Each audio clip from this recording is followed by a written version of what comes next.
భారత క్రికెట్ అభిమానులకి ఊహించని పెద్ద షాక్ తగిలింది.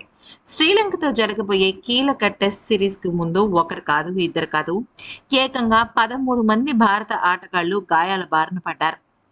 ఫ్రెండ్స్, డబ్ల్యూటీసీ ఫైనల్ ఛాంపియన్ గా భారత్ నిలవాలి, ఆ రేస్ లో ఉండాలి అంటే భారత్ అలాగే శ్రీలంక జట్ల మధ్య 15వ తారీఖు నుంచి ఈ నెలాఖరు వరకు జరిగే 2 టెస్ట్ మ్యాచ్ల సిరీస్ చాలా కీలకం.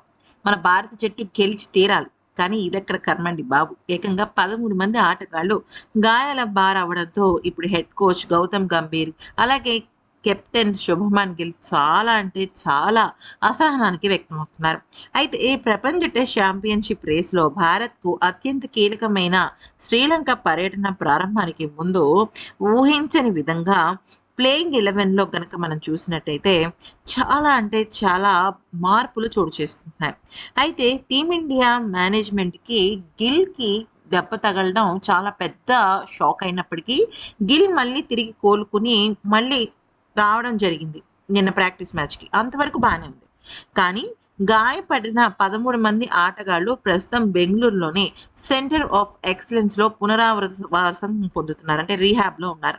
వీరిలో స్టార్ ఆటగాళ్లైన ఫాస్ట్ బౌలర్ జస్ప్రీత్ బుమ్రా మోకాలి గాయంతో బాధపడుతుండగా, హార్దిక్ పాండ్యా తొడ కండరాల గాయం, ఆకాష్ దీప్ వెన్నెముకలో స్ట్రెచ్ ఫ్రాక్చర్, రియాన్ పరాగ్ కుడి చేతి మణికట్టు గాయం, నితీష్ కుమార్ రెడ్డి, హర్షిత్ రాణాలు హ్యామ్‌స్ట్రింగ్ సమస్యలు, ఇలాగ వరుణ్ చక్రవర్తి, సుయాష్ శర్మ, అశోక్ శర్మ, యుధ్వీర్ సింగ్, హిమాంశు సైతం వేర్వేరు గాయాలతో మొత్తం జట్టు మొత్తం గాయాల పాలైంది.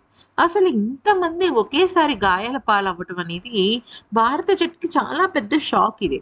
ఎందుకనంటే శ్రీలంక టెస్ట్ సిరీస్‌కి ఎంపికైన యువ బ్యాటర్ సాయి సుదర్శన్ కాలి వేలు కూడా ఫ్రాక్చర్ నుంచి ఇంకా పూర్తిగా కోలుకోలేదు.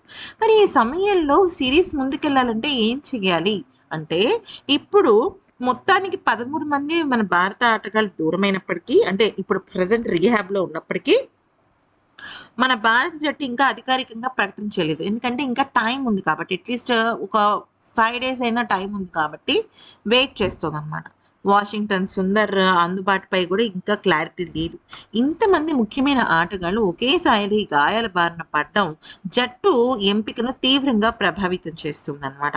సో గిల్ కోలుకుని వచ్చాడు, అదే చాలు 10,000 అనుకుంటున్న టైంలో ఇదే సమయంలో బెంచ్ బలం ఎలా ఉంటోంది అనేది మాత్రం చాలా కీలకంగా మారుతుంది. ఇది నిజం చెప్పాలి అంటే టెస్టింగ్ టైమ్ ఫర్ ఈ టీమ్ ఇండియా అని చెప్పొచ్చు.